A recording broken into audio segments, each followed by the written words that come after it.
উনি আমার সরলতার সুযোগে আমার সাথে অন্যায় করছে। অনেক দিন যাবতই এই প্রতারণা চালাই গেছে। আমি সুষ্ঠু বিচার চাই। আমার সাথে অনেক বড় প্রতারণা ধোঁকা হয়েছে। গ্রেপ্তার দেখানো হবে রিমান্ডে থাকা মামুনুলকে। আমরা এই মামলাটি সর্বাধিক গুরুত্ব দিয়ে দেখার চেষ্টা করব এবং যাতে করে এই মামলায় যিনি অ্যাগ্রিড বা ভিকটিম তিনি যেন সঠিক এবং সুবিচার পান। দেখছিলেন প্রধান শিরোনাম। রাত 11টার সময় সঙ্গে আছি আমি সজল মিত্র রিচার্ড।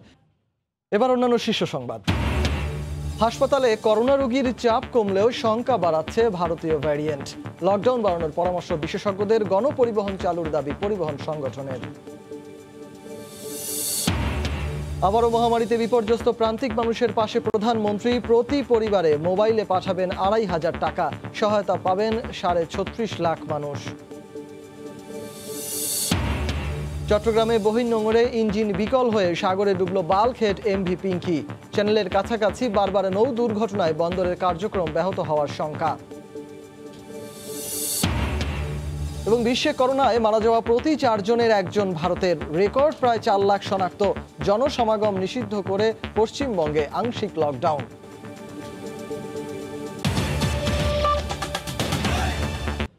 লকডাউন আংশিক কার্যকর হওয়ার সুফল পাচ্ছে বাংলাদেশ। হাসপাতালে রোগীর চাপ কমেছে, তবে ভারতে ছড়িয়ে পড়া করোনা ভ্যারিয়েন্টের সংক্রমণের গতি ৩০০ গুণ এবং ৩ বার রূপ পরিবর্তন করায় আশঙ্কা রয়ে গেছে বাংলাদেশে।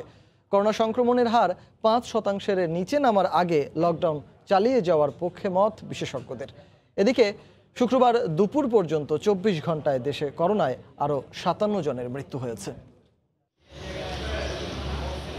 অক্সিজেন মাস্ক পরে ভর্তির জন্য অপেক্ষার চেনা দৃশ্য নেই কুর্মিটোলা হাসপাতালে। নেই আইসিইউ পেতে মুমূর্ষু রোগীকে নিয়ে ছোটাছুটির মর্মান্তিক ঘটনা। রাজধানীর কোভিড ডেডিকেটেড ৩,৪৮১ শয্যার ২,০২৮টি ফাঁকা।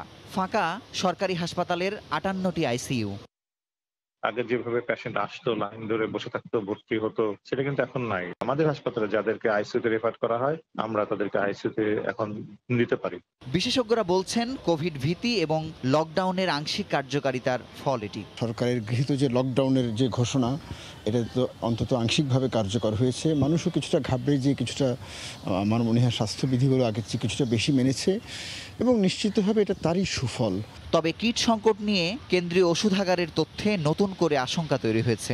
সংক্রমণ শূন্যের কোটায় না নামা পর্যন্ত নিয়মিত নমুনা পরীক্ষা ব্যাপকভাবে বাড়ানোর তাগিদ বিশেষজ্ঞদের। কিট দ্রুত আনতে হবে, দরকার হলে চার্টার বিমানে করে আনতে হবে। আর পশ্চিমবাংলার ভ্যারিয়েন্টের ব্যাপারে অনুমান করা হচ্ছে এটা ৩০০%, মানে ৩ গুণ বেশি ছোঁয়াচে। সব কিছু মিলিয়ে এই ভ্যারিয়েন্টগুলো বাংলাদেশে আসবে না, এই ধরনের একটা ধারণা মনের মধ্যে পোষণ করা কোনোভাবেই ঠিক হবে না। তবে স্বাস্থ্য অধিদপ্তর বলছে কোনো সংকট নেই।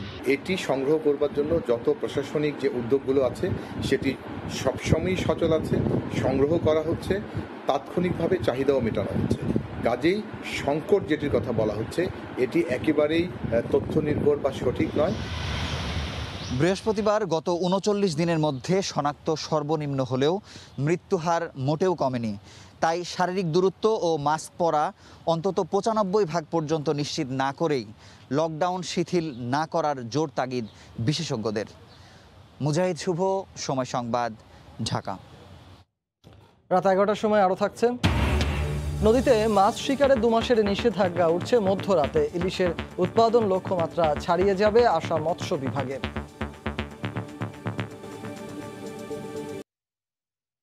পৃথিবীকে বিপন্ন করে তুলেছে অতিমারি করোনা।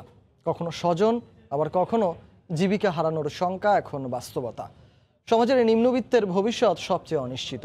কোভিডের নির্মম গ্রাস থেকে প্রান্তিক জনগোষ্ঠীকে বাঁচাতে প্রধানমন্ত্রী শেখ হাসিনা এবারও নগদ সহায়তা পাঠাবেন মোবাইল ফোনে। রোববার একযোগে এ সাহায্যের আওতায় আসবেন দেশের ৩৬.৫ লাখ মানুষ। দেবাশিস রায়ের প্রতিবেদন।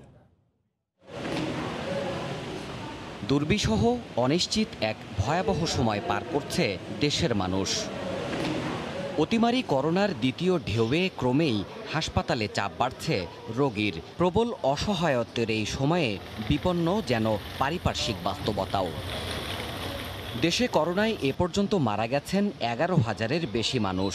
সরকারের কঠোর বিধিনিষেধে প্রথমে কিছুটা মানলেও এখন জীবন জীবিকার তাগিদে পথে নামছে মানুষ। পাল্লা দিয়ে চড়ছে সংক্রমণ আর মৃত্যুর পারদ।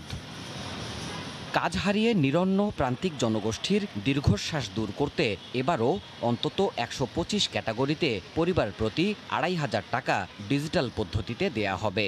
রোববার প্রধানমন্ত্রী শেখ হাসিনা ভিডিও কনফারেন্সে এই কার্যক্রম উদ্বোধন করবেন। আগামী 2রা মে মাননীয় প্রধানমন্ত্রীর হাত দিয়ে এটি এই 36,50,000 দরিদ্র এবং অসহায় ছিন্নমূল মানুষকে অর্থ প্রদান কার্যক্রম সেটিও শুরু হতে যাচ্ছে, যাতে সাধারণ মানুষের কষ্ট না হয়। তো মাননীয় প্রধানমন্ত্রীর এই মানবিক সহায়তা কার্যক্রম এটি চলতে থাকবে। করোনার আগ্রাসন ঠেকাতে সবকিছু বন্ধ থাকলেও সার্বক্ষণিক চালু থাকা কার্যালয়ের মাধ্যমে ভার্চুয়ালি সব তদারকি করছেন সরকার প্রধান। দেশবাসীর জন্য সময়মতো টিকা আমদানি, কৃষকদের ধান কাটার আধুনিক বন্দোবস্ত, ভারতীয় ভ্যারিয়েন্ট ঠেকাতে সীমান্ত বন্ধের মতো বিচক্ষণ সিদ্ধান্তগুলোও বঙ্গবন্ধু কন্যা নিচ্ছেন একের পর এক। দ্রুত রূপ বদলাতে সক্ষম কোভিড-19-এর এই তাণ্ডব কবে শেষ হবে জানে না বিশ্ববাসী, বিজ্ঞানও যেন নিরুপায়। বিশেষজ্ঞরা বলছেন আপাতত স্বাস্থ্যবিধি মেনে সংক্রমণের ঊর্ধ্বগতি রুখে দেয়াই একমাত্র পথ। দেবাশিস রায়, সময় সংবাদ, ঢাকা।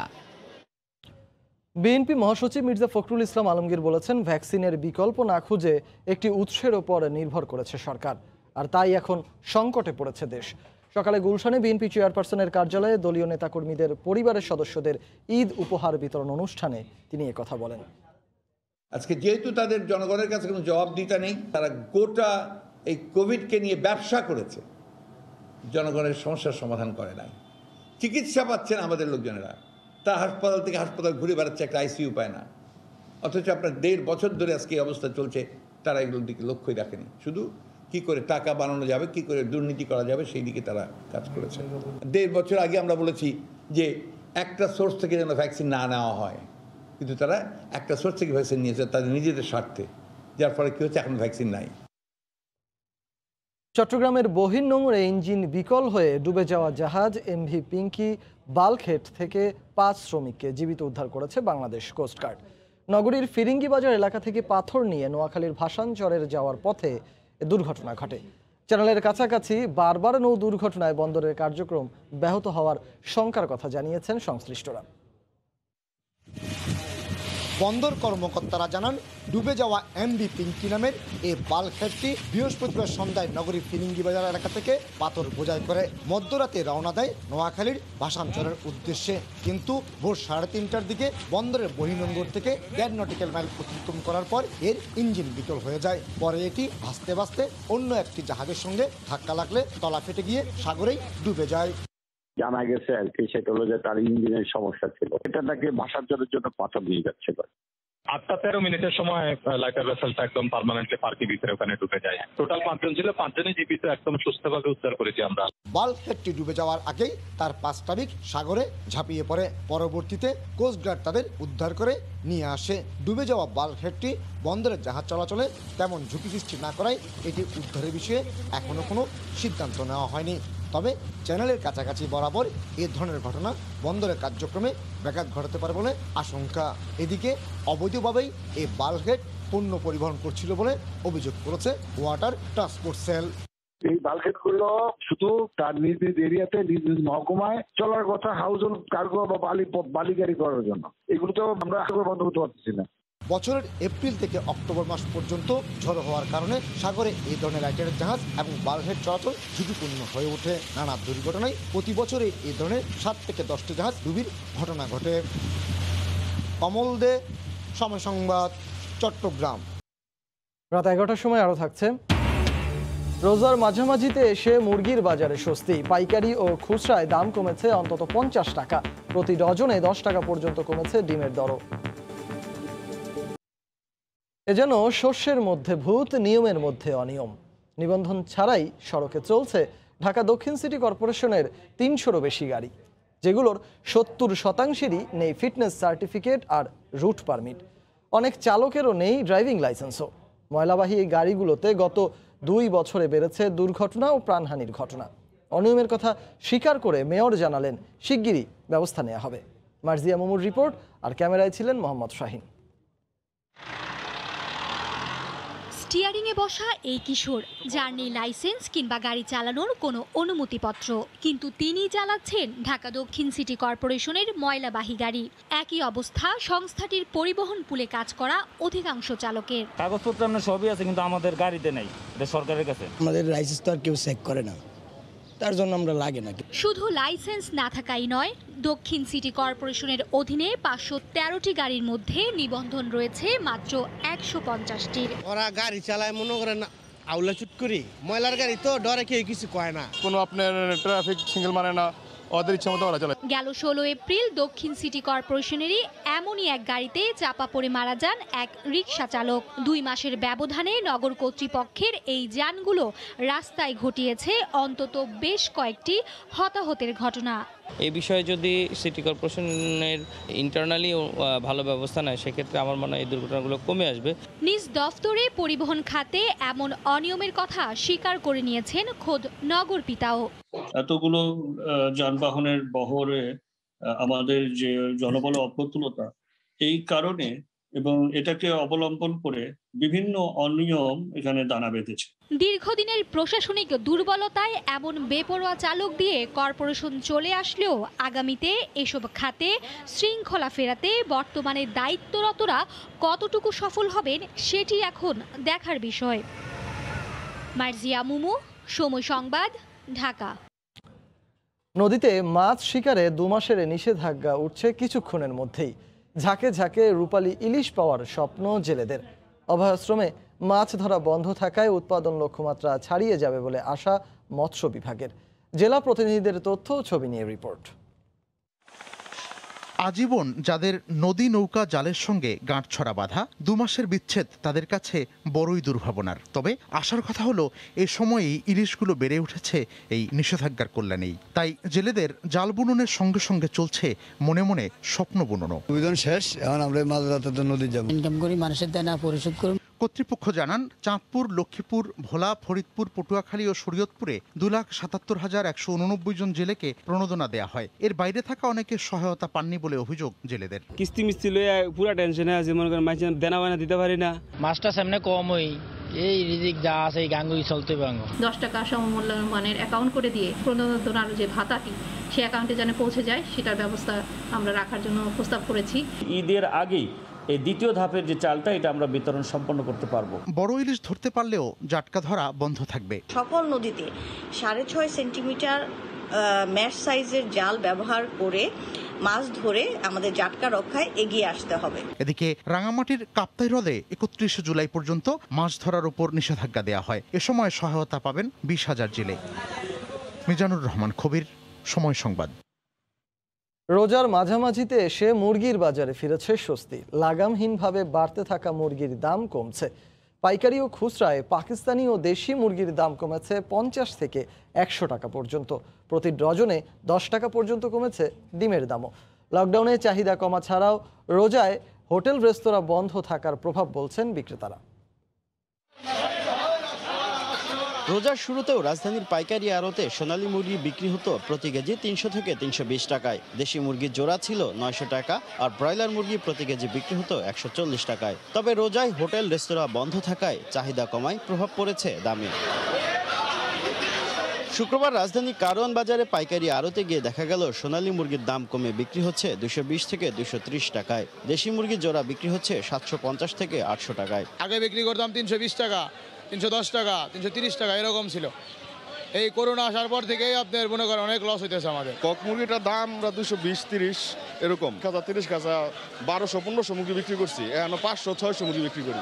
মোহাম্মদপুর টাউন হল মার্কেটে গিয়ে দেখা গেল পাইকারি বাজারের প্রভাব পড়েছে খুচরায়। মুরগি নিচ্ছে আমি 2 কেজি 100 গ্রাম 140 টাকা কেজি, 20-30টা নিছি। কেজি বিক্রি করবো আপনার 260, 250, 300 এরকম, 260-70 টাকা। যেই মাল আমরা কিনছি আগে 550, 40, 600, 620 বেচছি, আমরা কিনতে আছি 520-30 বেচতেছি 550 সীমিত লাভে বেচা লেগেছে। দাম কমেছে ডিমেরও। প্রতি ডজন লেয়ার মুরগির ডিম 5 টাকা কমে বিক্রি হচ্ছে 85 টাকায়। দেশি মুরগির ডিম প্রতি ডজন বিক্রি হচ্ছে 150 টাকায়। লাল ডিম হলে 85 টাকা ডজন, আর দেশি ডিম হলে 150, সাদা ডিম 80 টাকা ডজন। অপরিবর্তিত রয়েছে গরুর মাংসের দাম। প্রতি কেজি বিক্রি হচ্ছে 580 টাকা কেজি দরে। খাসির মাংস 900 টাকা আর বকরির মাংস বিক্রি হচ্ছে 800 টাকা কেজি দরে। শুভ খান, সময় সংবাদ, ঢাকা।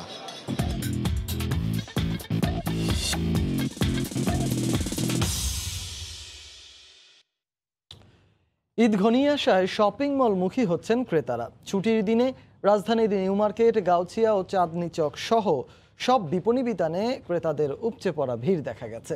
বাড়ছে বেচাকেনাও।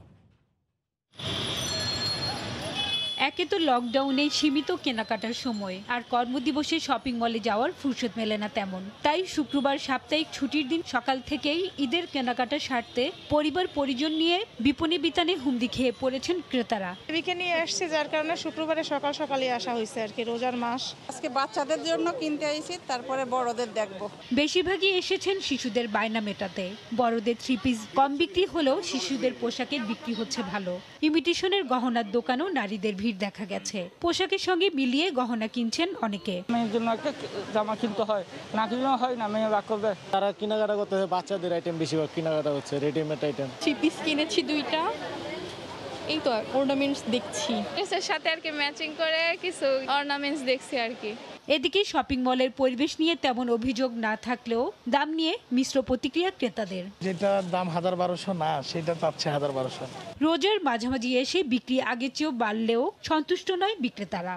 গেলবারের ঈদে ব্যবসা করতে না পারায় ক্ষতি পুষিয়ে নিতে মার্কেট রাত 12টা পর্যন্ত খোলা রাখার দাবি তাদের। যে কয়টা দিন আছে ধরাবান্দি ছাড়া আমাদের যে কতক্ষণ করতে পারি এতটুকু সময় যদি দিত সরকার, তাহলে আমাদের জন্য ভালো হতো। যদি ইফতারের পরে যদি 10টা-11টা পর্যন্ত খোলা থাকলে আমরা আরো কাস্টমার পেতাম। মাস্ক পরায় কিছুটা গুরুত্ব দিলেও ভিড়ের কারণে সামাজিক দূরত্ব ছিল না কোথাও।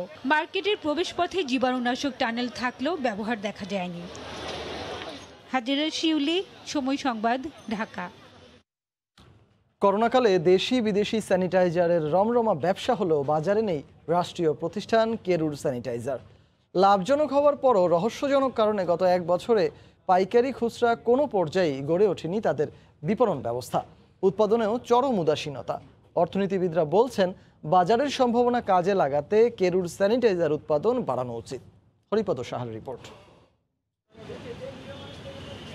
গেল বছর করোনা মহামারীর শুরুতে বাজারে চাহিদার সঙ্গে কয়েক গুণ বাড়ে জীবাণুনাশক হ্যান্ড স্যানিটাইজারের দাম। সুযোগ বুঝে অসাধু ব্যবসায়ীরা তৎপর হয় ভেজাল স্যানিটাইজার তৈরিতেও। এমন পরিস্থিতিতে নিজস্ব কাঁচামাল, স্পিরিট ও অন্যান্য উপাদান ব্যবহার করে স্যানিটাইজার উৎপাদন শুরু করে চিনি ও খাদ্য শিল্প কর্পোরেশনের প্রতিষ্ঠান কেরু অ্যান্ড কোম্পানি। কিন্তু 1 বছরেও রাজধানীর কোনো ওষুধের দোকানে পৌঁছায়নি রাষ্ট্রীয় এ প্রতিষ্ঠানের তৈরি স্যানিটাইজার। বাজারে প্রচুর পরিমাণ চাহিদা স্যানিটাইজারের। কেরুটা আমরা হাতের নাগালে সবসময় সব ফার্মেসিতে পাচ্ছি না। অফিস থেকে একবার দিয়েছিলাম, আমি ওই সময় আনছি, কিন্তু এছাড়া বাজারে কোথাও আমি দেখি নাই। তারা আমাদের কাছে আসতো বা জানাইতো, তাহলে আমরা জানতে পারতাম যে না কেরু কোম্পানির কাছে স্যানিটাইজার হয়। অনেক খোঁজাখুঁজির পর রাজধানীর মতিঝিলের এক পুরানো ভবনে পাওয়া গেল কেরুর স্যানিটাইজারের বিক্রয় কেন্দ্র ও গুদাম। যদিও ক্রেতাদের কাছে সহজলভ্য করার যে কোনো উদ্যোগই নেই তা স্পষ্ট হলো কর্মকর্তাদের কথায়।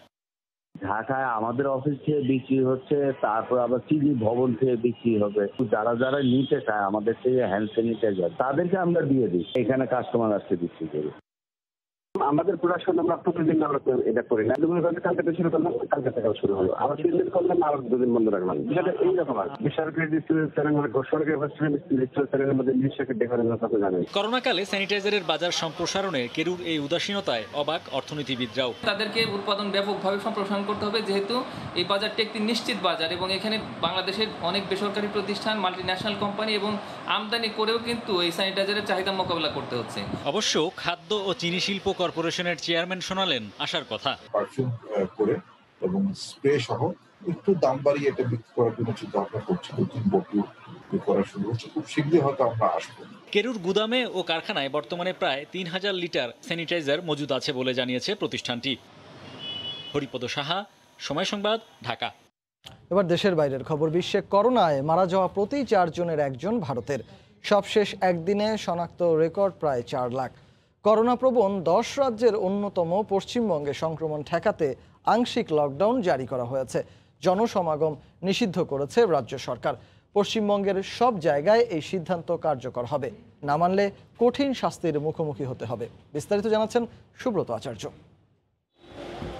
2 সপ্তাহ আগেও পশ্চিমবঙ্গে করোনায় প্রতিদিন গড়ে সংক্রমিত হতেন 6,000 মানুষ। এখন তা দিনে 19,000-এ দাঁড়িয়েছে। যেখানে মৃত্যুর সংখ্যা ছিল 20 জন করে, সেটা এখন 100 ছুঁই। করোনার দ্বিতীয় ঢেউয়ে মহারাষ্ট্র, নয়াদিল্লি, উত্তরাখণ্ডের চিকিৎসা ব্যবস্থার ভয়াবহ চিত্র গোটা বিশ্বকেই করেছে উদ্বিগ্ন। হাজার হাজার মানুষ অক্সিজেনের অভাবে মৃত্যুর কোলে ঢলে পড়ছেন। ক্রমেই পশ্চিমবঙ্গের করোনা পরিস্থিতিও অবনতির দিকে। এমন পরিস্থিতিতে বিধানসভা নির্বাচনের প্রচারণা সংকট আরও ঘনীভূত করে তুলেছে। সংক্রমণ ঠেকাতেই আংশিক লকডাউনের পথে হাঁটল পশ্চিমবঙ্গ রাজ্য সরকার। শুক্রবার থেকে সকালে 2 ঘন্টা এবং বিকালে 2 ঘন্টা বাজার খোলা থাকবে। বন্ধ থাকবে সব ধরনের শপিং মল, জমায়েত, স্পা, বার, রেস্তোরাঁ। রাস্তায় বের হলেই পরতে হবে মাস্ক।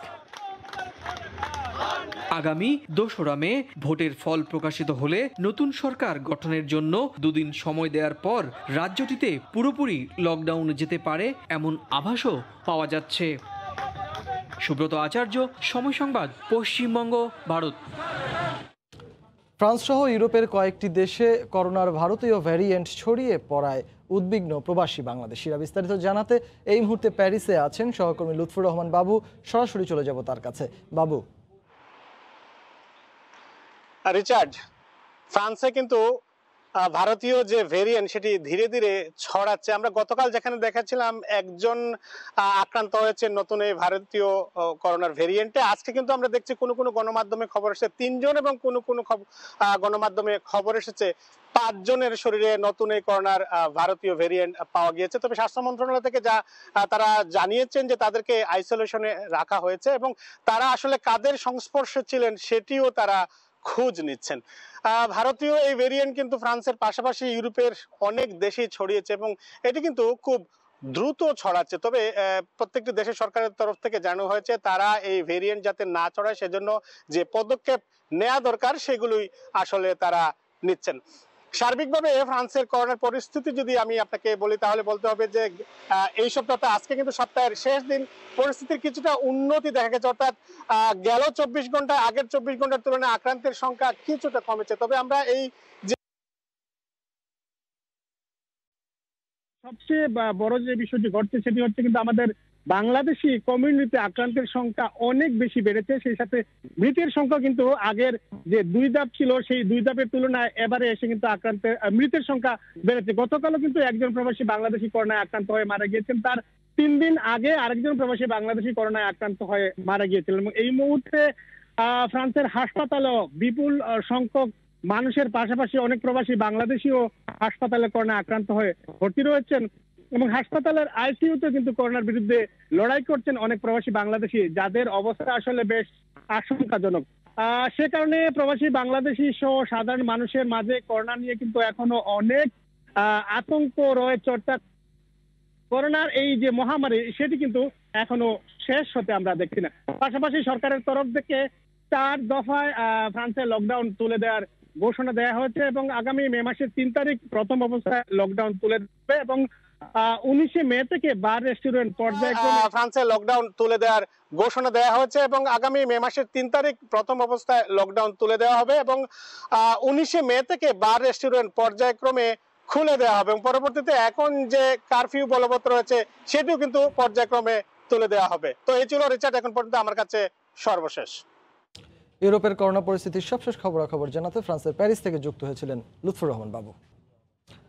আলেমদের দ্বারা কোনো অপকর্ম হলে সেটা কোনো ধর্মের জন্যই শুভ নয় বলে মন্তব্য করেছেন নারায়ণগঞ্জ 4 আসনের সংসদ সদস্য শামীম ওসমান। একই সঙ্গে একজনের অপরাধের জন্য ঢালাওভাবে পুরো শ্রেণী বা গোষ্ঠীকে দায়ী করাও যৌক্তিক নয় বলে মনে করেন তিনি।